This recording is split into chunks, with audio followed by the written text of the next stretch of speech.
Question bank question answer কৰি দি আছিল লজিকৰ first লেসনৰ question answer দিয়া হৈ গল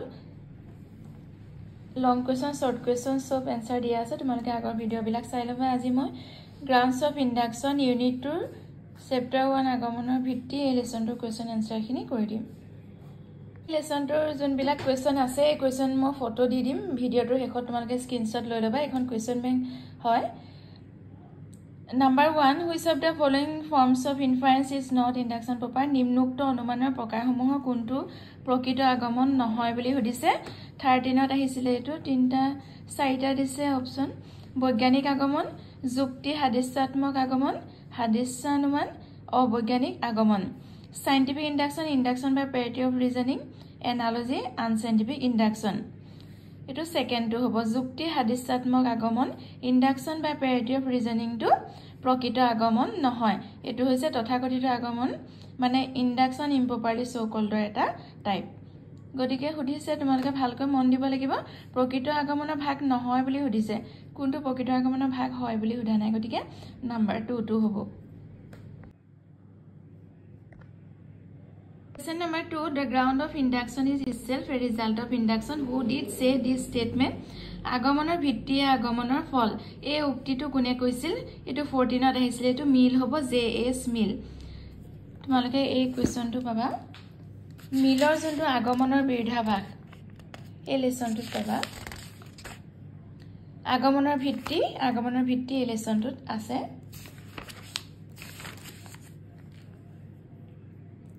মিলৰ যোনটো আগমনৰ বিৰোধাভাস প্ৰকৃতিৰ একৰূপতা বিধি সম্বন্ধে মিলৰ পৰস্পৰ বিৰোধী মতবাদকে আগমনৰ বিৰোধাভাস বুলি কোৱা হয় এই মিলে কৈছিলে আৰু মিলৰ মতে হৈছে আগমনৰ ভিত্তি আগমনৰ ফল Question number 3 which of the following statement is true নিম্নোক্ত কোনটো উক্তি সত্য First দিছে এটো 15ত আহিছিল কোৱেশ্চনটো The law of causation is a material ground of induction কাৰ্যকাৰণ বিধি হৈছে আগমনৰ বস্তুগত ভিত্তি এটো সত্য নহয় কাৰণ আমি জানো যে কাৰ্যকাৰণ বিধি হৈছে আগমনৰ আকাৰগত ভিত্তি The law of causation is a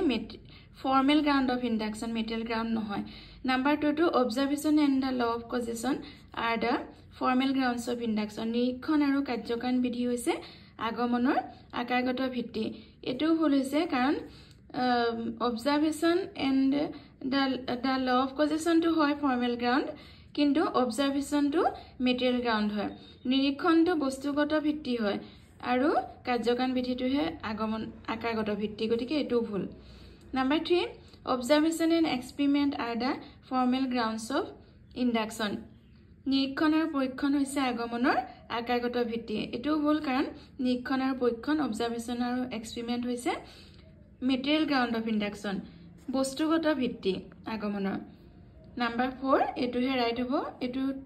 কান none of the above statement is true উপৰোক্ত কোনো এটা উক্তি সত্য নহয় বুলি দিছে Number 4 টো आंसर হ'ব মানে আগমনৰ ভিত্তি এই লেসনটোতে কোৱেশ্চন आंसरটো আছে পেজ নম্বৰ 32 NCERT বুক ইয়াত তোমালোকে যদি চোৱা পাবা আগমনক সাধাৰণতে দুটা আকাৰগত ভিত্তি মানি লোৱা হয় প্ৰকৃতিৰ একৰূপতা বিধি আৰু কাৰ্যকাৰণ বিধি law of uniformity and law of causation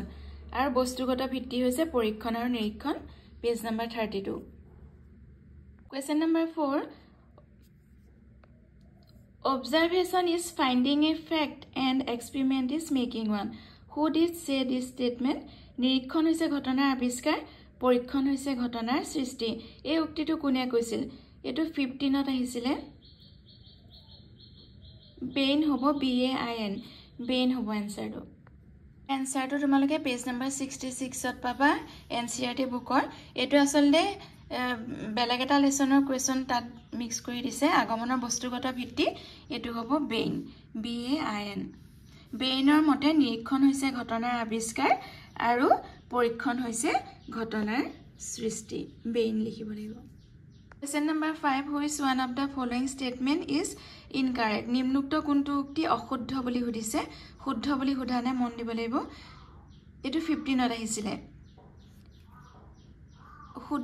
অশুদ্ধ বুলি আহিছে মানে যোনটো ইনকাৰেক্ট হয় এটো বাছি উলিয়াব লাগে Number 1 টো দিছে observation is a perception with a definite purpose in view নিৰীক্ষণ হৈছে নিৰ্দিষ্ট উদ্দেশ্যৰে কৰা এক প্ৰত্যক্ষ এটো রাইট হয় এটো আমি জানো যে observation is a perception with a definite purpose in view number 2 observation is a perception of natural events নিৰীক্ষণ হৈছে প্ৰাকৃতিক ঘটনাৰ প্ৰত্যক্ষ এটো ৰাইট হয় কাৰণ নিৰীক্ষণটো প্ৰাকৃতিক ঘটনাৰ প্ৰত্যক্ষ হয় number 3 observation is not a perception of events under natural conditions নিৰীক্ষণ প্ৰাকৃতিক পৰিবেশৰ মাজত কৰা কোনো ঘটনাৰ প্ৰত্যক্ষ নহয় এটো নহয় বুলি দিলে এটো হয় হ'ব গতিকে observation is not নহব observation is a perception of events under natural condition গতিকে এটো ৰাইট হ'ব কাৰণ সুধিছে ইয়াত অশুদ্ধ কোনটো ভুলটো উলিয়াব দিছে incorrect Number 3 to have answer. Number 4 to right her can in observation the natural events are not fully under the control of the observer. নিৰীক্ষণত প্ৰাকৃতিক ঘটনাবোৰ নিৰীক্ষক গৰাকী সম্পূৰ্ণ নিয়ন্ত্ৰণাধীন নহয় যেনেকৈ ধৰিলা ভূমিকম্পটো কেতিয়াও আমাৰ কন্ট্ৰোলত নাথাকে Question number 6 fill in the blank খালি ঠাই পূৰণ কৰা Mills paradox of induction is said to commit the fallacy of blank কৰি দিছে মিলৰ আগমনা ভাষত blank দুখ ঘটিছে এটো 16ত আহিছিলে এই এনসাৰটো তোমালোকে 37 পেজ এনসিআৰটি বুকৰ পেজ নম্বৰ 37 ইয়াতে চাবা চক্ৰক দুখ ঘটিছে মিলৰ আগমনা বিৰধাভাষত চক্ৰক দুখ ঘটিছে লিখিব লাগিব English medium or NCERT book or page number 30 শেষৰ ফালে আছে paradox of induction or কোনটো মানে fallacy হয় fallacy টোৰ নামটো হৈছে arguing in circle or the fallacy of petitio principii Question number 7 the course of the world is not a uniformity but uniformities who said this জগতৰ ক্ৰম কেৱল এটা নিয়মৰ অধীন নহয় ই বহুতো নিয়মৰ অধীন এটো 18ত আহিছিল কথাকাৰ কোনে কৈছিল বেইন BAIN বেইন লিখিব লাগিব বেইনে কৈছে জগতৰ ক্ৰম কেৱল এটা নিয়মৰ অধীন নহয় ই বহুতো নিয়মৰ অধীন ইংলিছত এটো লিখিব লাগিব BAIN Question number 8 the ground of induction is the result of induction who made this statement আগমনৰ ভিত্তি আগমনৰ ফল কথাখাৰ কোনে কৈছিল এটো 22 আহিছে আৰু আগতেও এবাৰ আহিছিলে 14ত আহিছিলে আগমনৰ ভিত্তি আগমনৰ ফল এনসাৰটো হ'ব JS Mill MILL মিলে কৈছিলে number 9 on which law is the quantitative mark of a cause based কাৰণৰ পৰিমাণগত লক্ষণ কি নিয়মৰ ওপৰত প্ৰতিষ্ঠিত এটো 22ত আহিছিলে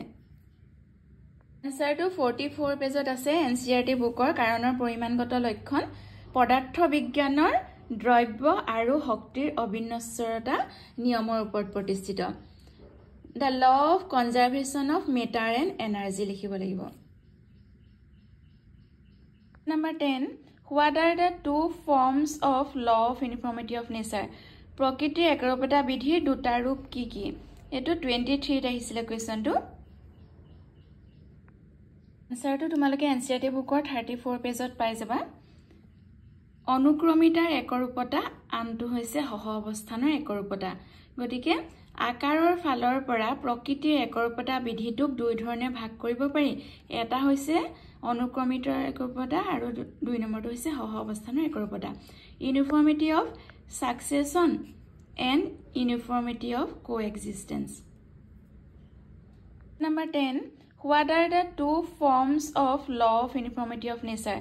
প্ৰকৃতিৰ একৰূপতা বিধিৰ দুটা ৰূপ কি কি এটো 23ত আহিছিলে কোৱেশ্চনটো